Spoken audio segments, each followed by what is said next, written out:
Қайырлы күн оқырмандар, каналыма тіркелмеген болсаңыздар, тіркеліп алыңыздар. Өте әсерлі әңгімелерді дыбыстайтын боламын. Жарастың аты бір ғана ауыл, совхоз емес, бүкіл аудан, тіпті облысқа әйгілі. Социалистік еңбек ері, құрмет белгісі орденінің иегері. Айтары жоқ, дүрілдеп, жұлдызы жанып тұрған атақты шопан. Жыл сайын жаз ортасындағы болатын шопандар слетінде әр 100 сауықтан 160-тан қоз алады. Әр қойдан 3,5 килограммнан жүн қырқады, деп аудандық газеттер жалаулатып жазады. Облыстық газеттерде қалыспай. Коммунист Жарасбай Дәулетбаевтың озат тәжірибесі деп суреті мен 90 аралатпай жариялап мадақтайды.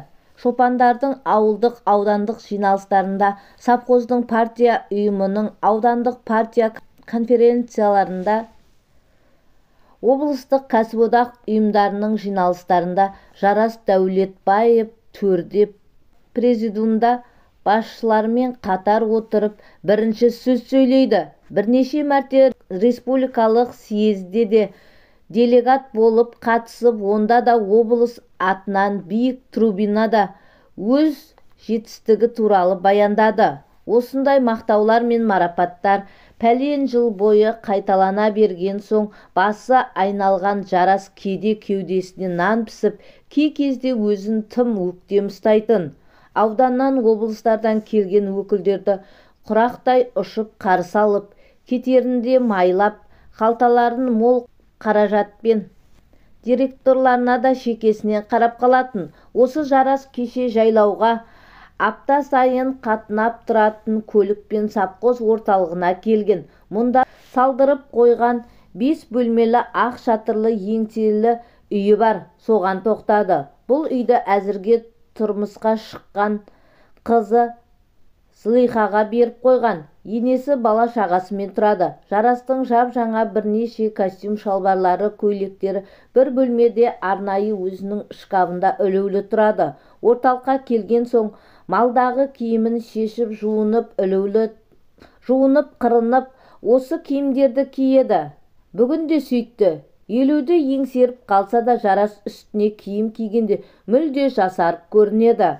Жарас жаңағы үйдің қасынан тағы да жер алып екінші үйді салдырып жатыр. Өмір бойы шопан болмайтын шығармын. Малдан босасам отыратын өз үйіміз дайын тұрсын деген кісі. Үстіне костюм шалбарын киіп алып, бейне бір қаладан келген өкілдерше маңғазданып сол үйдің жүріп жатқан құрылыстарын көрді. Үйтіңдер, бүйтіңдер деген кеңесін берді. Құрылысшыларға еңбек ақысын төледі. Сөйтіп бірінші жұмысын бітірді. Ендігі бет алысы орталықтағы жаңадан салынған үлкен дүкен. Дүкенге Жарас келгенде саудалары жүрмей іші пысқан, беттерін опалап, қастарын бояп отырған қыздар өре түргелді. Ағай, келіңіз, не аласыз? Айта беріңіз, деді. Бәрі сызылып. Жаңа туған немерем бар еді. Соған не қажеттің бәрін беріңдер деп айтуы мұң екен. Сатушылар мынау дұрыс дегеннің бәрін алдына қойды. Оның алдына жиып қойған Жарас, жас келінге лайықты не бар, соны да беріңдер деді. Охо, ағай жақсы келінін де ойлап жатыр. Мүмкін қалат, мүмкін біз білмейміз ғой. Ағай, қандай размер еді? Осы мына қызымдай, талдырмаштау, әдемі өзі деп қалды. Жарас байқамай. Содан кейін қайтадан сендердей әдемі дегенім ғой деді. Ағай, менің сіздей атам болса ғой шіркін. Қалай жақсы көресіз келініңізді. Тіпті көрініп тұр. Еш нәрсе аямайтыныңыз. Ол да балам ғой, я қызым, дей салды Жарас тағы сөзін жөндеп. Келініңізге жібек ішкөйлек бар дей бергенде бір сатушы қыз, қой әрі, күлейма, атасы келінге ондай нәрсе тарту етпейді ғой. Ағай, келініңіз қайда? Осы жерге ертең келсін, бәрін дайындап қоямыз. Келінім қырда ғой, жайлаудамыз. Мен осында директор шақырып шаруамен келдім. Жарас өзінің дәрежесін жоғарылатып қойды. Енді орталықтағы сауда магазині ғой. Келінім жақында босанған. Бала қырқынан шықты. Сосын базарлық ала барайын дегенім. Жайлауға баратын автодүкенде қалған зат бола бермейді. Ағай, сіз Жарас Дәулетбаев деген атақты шопансыз ғой. Біз сіздің суретіңізді газеттен талай көргенбіз. Телевизордан да сөйледіңіз, иә? Біледі екенсіңдер ғой. Егер жайлауда болсаңыз, қазір жас келіндер де, қыздар да киеді. Әрі жеңіл, әрі ыңғайлы спорттық костюм шалбар бар. Мынандай, ағай спортивка деді. Үй тұрмысында өзіміз де киеміз. Егер жайлауда малда болса, бұл таптырмайтын киім. Мына түрі новинка. Келініңізге қатты ұнайды. Алғаныңызға өкінбейсіз деп атақты шопанды таныған сатушы қыз мақтауын жеткізіп бір орамды ашты. Бағана келініңіз мендей деп едіңіз ғой. Міне қараңыз, мендей болса шапшақ мынаусы дұрыс. Қызылға ақ жолақ тартылғаны әдемі. Жоқ, көгілдірге сары жолақ тартылғаны да тамаша, ағай, деп екінші қыз қуаттай түсті. Бәрі әдемі. Келінге бір нәрсе табылғанына Жарас қатты қуанды. Екеуін де беріңдер. Қай ұнатқаның еді. Мынаны естіген сатушы қыздар одан сайын мәз болды. Вау, ағай, крутойсыз. Өзіңізге де бірдеңе аласыз ба, деді Саудамызды қыздырып жақсы болды келгеніңіз. Атағыңызға сай екенсіз, жомарттығыңыз байқалады. Жарас қыздардың мақтауынан кейін дүкеннен көңілден шықты. Өзінің әйеліне, баласы Боданға да қыздар ұсынған нәрселерден алды. Бұл екінші жұмыс бітті. Енді үшінші жұмыс. Совхоз директоры болса, жолығып курортқа барсаңдар келін екеуіңе керек болар деп бөлекше оралған көк қағаздан бір буманы тастап кету. Қолындағы заттарын жолай үйге жеткізіп, жеңілдеп кеңсеге келді. Өкінішке орай түске жақын қалған кезде конторда бастықтардан тек жұмысшылар комитетінің төрағасы Тілеу Найманбаев қана бар екен. Ол Жарасты көргенде қуанып орнынан ұшып түргеліп сәлемдесті. Жәкеу, неғып жүрсіз? Мал жан аман ба? Немерелі болыпсыз, құтты болсын. Үлкен той жасапсыз, естіп жатырмыз, деді қалбалақтап. Жарастың аудандағы жиналысқа дайындалып киінгеніндей мына түрін көріп, мынаны сықиып киінуін қарашы, қойшы деп ешкім айта алмас. Сайтанның түрі жып-жылмағай болып кетіпті өзі, деді ішінен өзінен өзі. Директор жоқ болған соң Жарас оны-мұны уақытын бөлгісі келмеді. Әдеттегідей Тілеуге асығыс екенін, жайлаудағы малда ұлы жалғыз қалғанын ескертіп, қолы тигенде соғып кететінін Нүрекең хабар айтқан екен. Өзі бүгін тығыз шаруамен кетіп қалыпты ғой. Келетін машинаның реті болған соң осында тартып келіп едім, деп директор Нұрғали Жаппасовтың атынан өтірік айта салды. Жаздағы қауырт жұмыс кезінде маған кім келді, кім не деді деп сұрап жататын директордың бір сәтке уақыты да жоқ екенін Жарас біледі. Бір ауық Тілеуге де тапсырма беруді ұмытпады. Менің қысқы қонысым бірінші жөнделіп, мал қорама мұнша алдымен жем-шөп жеткізілуі керек. Білесіңдер ғой оны. Осы ана бригадирге ескертіп қой. Осы кезде Тілеудің маңдайы тыржып кетсе керек. Неге маңдайың тыржияды? Ей, осы совхоздың атын шығарып отырған мен емеспін бе? Айтыңдаршы, өз үй ішімізбен 1000 жарым бас сауықты бағып отырмыз ғой. Көмекші де жоқ, көмекшіге бір шопанды бөліп беру керек. Қақсап келем. Ойбай-ау, Жәкеу, иә, бәрін жасаймыз, жасалады.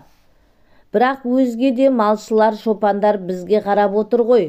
Олардың көңіл бөлмесе тағы болмайды. Сосын бар ғой, Жәкеу, қазір жұрт малдан қашатын болды емес пе?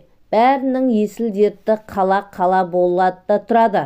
Мен байқап отырмын, бір 10 жылдан соң мына сіздердің ізбасарларыңыз болмайды. Сонда мына совхоз малын кім ие болады деп Жұмысшылар комитетінің төрағасы Тілеу Найманбаев сөздің бетін басқа жаққа бұра беріп тағы да айтпақшы, ұлыңызға былтыр біз берген мотоцикл бар емес пе? Мұндай техника ешкімде жоқ. Сонымен лаждап малға қайырып, арасында өзіңіз бар. Биылға шыдаңыздар. Келесі көктем жазға дейін қарастырылады ғой. Беріледі енді, деп қызмет дәрежесі жоғары бола тұра, тура бастығы совхоз директоры алдында тұрғандай Тілеу Жарас Дәулетовтың алдында күмілжіңкіреп қалды. Өйткені Жарас Тілеуге әуелден-ақ қой десе қойын, машинаға ақша десе ақшасын қалтасына салып, аузын ашпастай алдына алып қойған. Жарастың ұлы бодан 800 бас қойды. 500-і әкесінің атында, 300-і өз атында мотоциклмен бағады. Бұл техника басқа шопандардың арманы. Өйткені шопандардың бәрі бірдей мотоциклмен қамтамасыз ету Кеңес одағы кезінде мүмкін еместін. Аудандағы лимит санаулы. Жарас өзінің беделі мен машинаға да сұрау салып қойған. Бүгін тағы бір ұсыныс білдірді. Сол мотоциклі бар ғой, списать етіңдер. Актісі қалай болады? Оны өздерің ойлап табыңдар. Үйдегі келін Әсимаш үйінде жүргенде ағасынан машинаны да мотоциклде үйренген пәле екен ғой. Біздің боданнан жақсы айдайды. Маған да осындай бір техника керек деп боданға қыңқылдап жүрген көрінеді. Жәкеу, ағасау, енді шамаласаңызшы, келініңіз емізулі баласы бар, мотоциклі нестағы? Әйел адамға, әй, менің көмекшім бодан болса, ол боданның көмекшісі емес пе? Пәлен мың сауықты бағып отырмыз ғой үкіметтің. Бір шығын шығармай, келін күні бойы бесікті тербетіп отырған жоқ. Ол да малға араласып жатыр.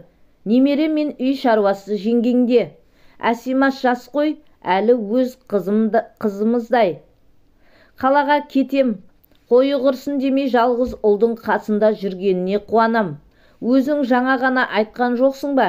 Ешкімнің мал бағуға барғысы келмейді деп баласын туып берді. Енді мәпелеп, алдап сулап ұстап, қызықтыратын нәрсесін алып беріп мал бағуға үйрет береміз бе? Қазір мына көктемде қырдағы жайлау құлпырып, қызғалдақ гүл ашып тұр. Сол қызғалдақ арасында мотоциклді айдап мәз болыпты. Мынандай тамаша жер бар екен-ау деп дейтін көрінеді балама. Ертеңгі күнге талпындыру керек қой жастарды. Жәке, өзіңіз пәлен жыл қой баққанда сол қырдың қызғалдағын аузыңызға алып қызыққаныңыз байқалмайтын еді. Биыл көктемде байқаймын өзгергенсіз. Жеңгейдің сыртынан бір жеңгейді тауып алды дейін десем, сол жапан түзде ешкім жоқ.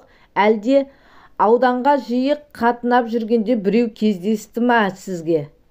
Сізге барлап қарайыншы, иә, әдемі ақ көйлек, көгілдір галстук тағыпсыз, деп бір жағынан жарамсақтанып, хахахалап күліп қойды Тілеу. Әй, тоқта, деді Жарас Тілеуді бірден орнына қойып. Не деп тұрсың? Мен ауданда облысқа барармын. Қой бақтым екен деп сабалақ болып жүрейін бе? Кездесетін дәрежелі адамдар бар. Жүріс дұрыс бәрі түзу болу керек емес пе? Ойың жаман сенің, болды. Жаңағы мен айтқаннан нәтиже шығар деп Жарас сөзді кілт доғартқызды. Расында жұмысшылар комитетінің төрағасы Найманбаев дұрыс аңғарды. Жарас жасы ортадан асқанда 56 жасында әлде бір сезімнің жетегіне шырмалғаны анық еді. Мұнысына өзі де түсінбеді. Өз үйіндегі өз келініне келгеннен көңілі кетті. Отбасында жүрген келініне көз алмай 22 жастағы жас келінің әрбір қимылына, жүріс-тұрысына қарай бергісі келеді де тұрады. Ал түнде мүлде кірпік қақпай дөңбекшиді. Кейін келінімен бір сәтке оңаша кездессем дегенді тіпті сорақы ой келетін басына. Әсимаш аман есен босанып алса, алда көктем шықса одан әрі жаз. Қырдағы шеті қиыр көрінбейтін кең жайлау. Бұл нағыз арманымның іске асатын мүмкіндігі. Әйелге қайын жұртқа өлгенге бар, Құран оқытып кел, жақын жуық ағайындардың үйлеріне бармағалы тұрмысқа шыққан қыздары бар. Соларға құтты болсын айт, өзің де қыңқыл-сыңқылың ауырдым деп жүрсің, дәрігерге көрін. Енді бұрынғыдай емес, келін бар қолыңда, ұзарт. Асықпа. Қырдағы мал жанға өзіміз қараймыз десем, қуана-қуана келседі. Ұлдың жайы оңай, өзім білем. Сарысудың бойындағы Күдебай түбегінде келісіп қалған көлге малды тоғыттырып, бір күн түнеттіріп әкел деп жұмсаймын. Ол да оған қарсы болмайды. Сол көлден балық аулағанды жақсы көреді. Осы уақытта үйде оңаша қалған әсемді бауырыма қысып, тамағынан иіскеп құмарыма жетсем-ау деген арам пиғыл еді. Міне жаңағы совхоз орталығынан келінге алған базарлық сол пиғылдың жүзеге асуының алдындағы алғашқы қадамы болатын. Барлығы Жарастың ойлағандай болды. Әйелі үміт көп ұзамай совхозға бір апта болуға кетті. Жарас осы жолы әйелінен де ақшаны аяған жоқ. Екі сөзінің бірінде асықпа үміт, асықпай біраз өзің бой көтерші. Мал деп өлеміз бе бәріміз? Уақыт тауып дәрігерге қарал, денсаулығыңды тексерткіз деп тапсырды. Үйден машинаға отырып кеткенше өбектеп.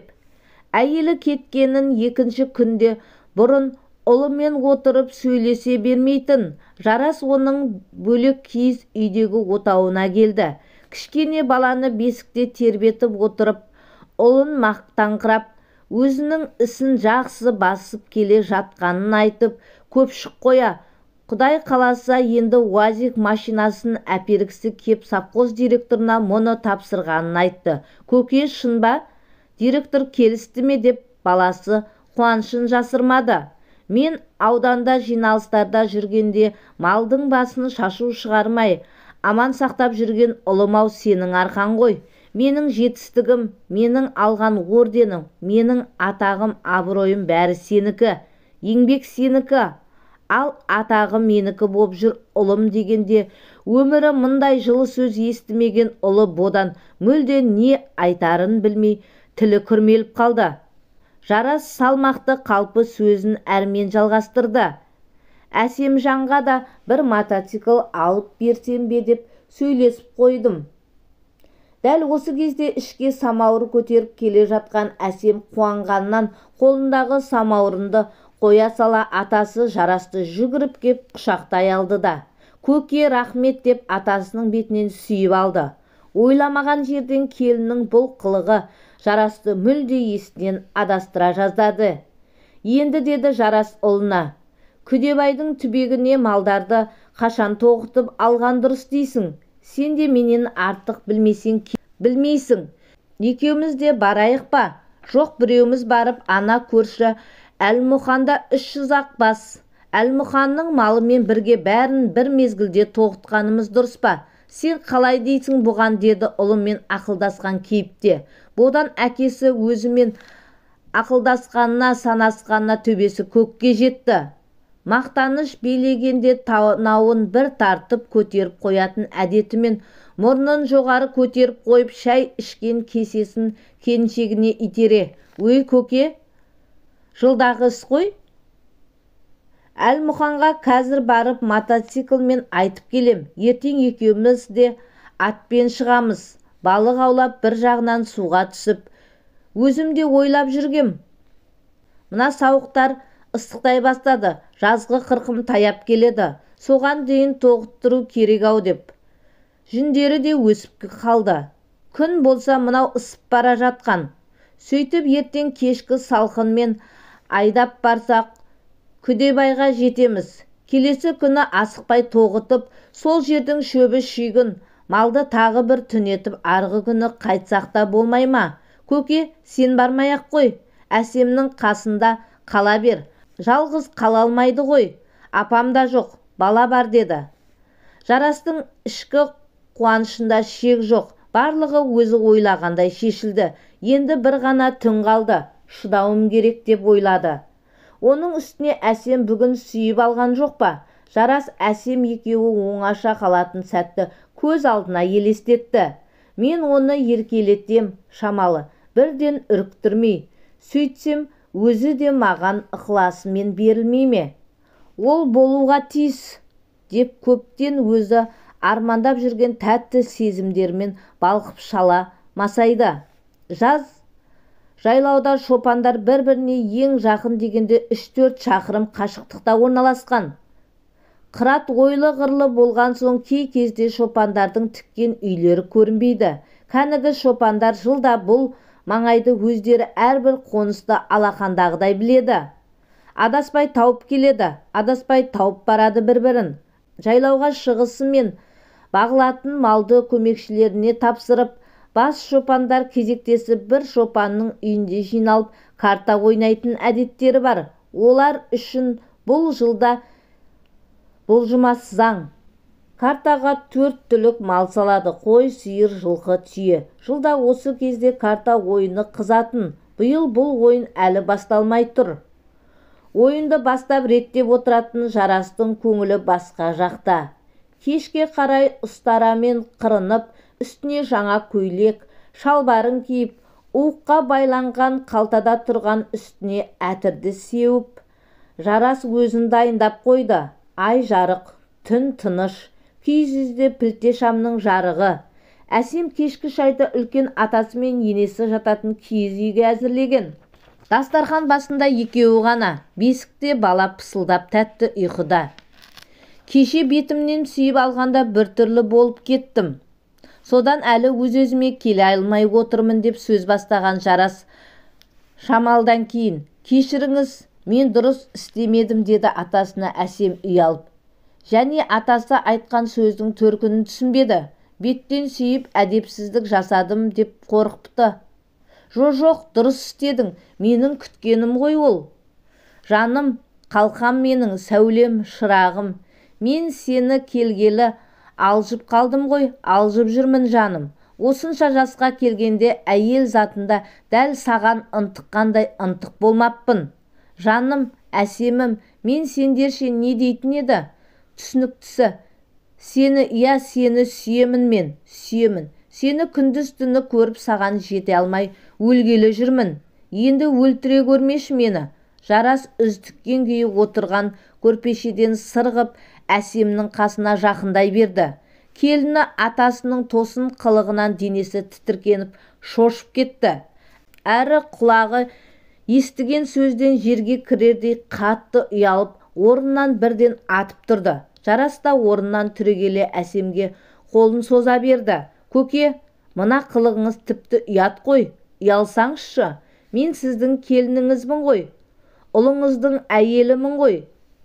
Сен ұялма Әлимаш, ешкім көріп тұрған жоқ, ешкім білмейді. Шамалы құшақтап бауырыма қысайыншы, мауқымды басайыншы, деді әсемге құшағын айқара ашып, тамағыма ерніме сүйуге ыңғайланған. Әсем лып беріп қолтығының астынан сытылып шықты. Содан кейін: сұмдық екенсіз көке, бұл ісіңіз дей берді де айтарға сөз таппай Жарас саспай асықпай тағы да: сен Әсимаш жаным, түсінбей ойлап тұрсың. Бұл саған деген менің ғашықтығым. Жанымның ендігі жерде саясы сенсің. Көке, қойыңыз, естігім келмейді. Мені масқара еткіңіз келе ме? Ұлыңызбен бір, сізбен бір болады ойлайсыз ба? Сенің таңдауың болады жаным. Сен менімен ғана боласың. Ұятсыз қойны. Сізде немере бар ғой. Жарас осы сөзді естігенде енді тайынатын еш нәрсе жоқ. Мені құтқарып көр, деп ойлап қайтадан әсемге ұмтылды. Ортадағы қайнап тұрған самауыр бесіктегі балаға құлап кете ме? Әсем айналшықтап қалды.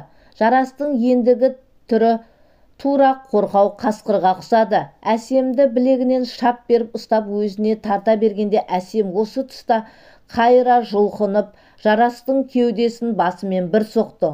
Ол мұндай соққы күткен жоқ, тәлтіректеп құлай жаздады. керегеден ұстады да: ойбай-ау, сен мені кәдімгідей төбелесіп жүрсің ғой. Өмірі менен білесің бе? Қатын құтылып көрген жоқ. Қарай көр. Жақсы айтқанға көнбейсің, ә? Іргедегі уық басында ілулі тұрған қамшысын қол соза берді. Әсем осы сәтте киіз үйден сыртқа атылды. Кеш қоюланған ғой. Қолына бір нәрсе іздеді. Сөйткенше жарастың суылдаған өрме қамшысы арқасынан остай келіп осты. Жарастың аузы сөзден босар емес. Мен саған бар көңілімдегін айттым. Мен сен үшін барлығын құрбан етіп кім келеді? Білесің бе, мен кімді айтып тұрғанымды? Сен білесің бе, сен үшін бәрін істегім келеген.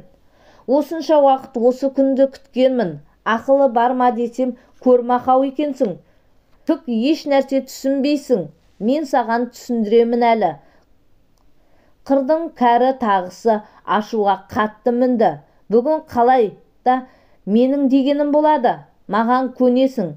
Әсемнің осы кезде сыртқа ошақ басында қайда тұрғанын белгісіз үйдің желбау қазығына қағып жүрген темір балта көзіне түсті. Лезде балтаға жүгірді. Сөйтті де бар күшімен темір балтаны жарасқа қарай құлаштап лақтыра сілтеген. Осы тұста Әсемнің арқа жағында құлаш жетер-жетпесте тұрған жарастың кеудесіне балта сарт етті. Жарас бірден еңкейе берді. Еңкейіп барып тізерлей етбетінен құлады. Әсем жарасты қайта тұрса не істеймін деп әрірек барды. Қазір түрегеледі, енді мені аямайды деп дірілдеп тұрып қалды. Енді қорғанатын басқа құрал жоқ. Балта болса жарастың тізесінің астында. Жарас сол етбетінен түскен күйі тұрмады, қозғалмады. Едәуір уақыт тұрған Әсем қулыққа басып мені жақындағанда ұстап алса не істеймін деп сезіктене жарастың иығынан тартты. О тоба, балтаның өткір жүзі тамақтан тиіп, кеңірдегін кесіп жіберіпті. Кеудесі сорғалаған.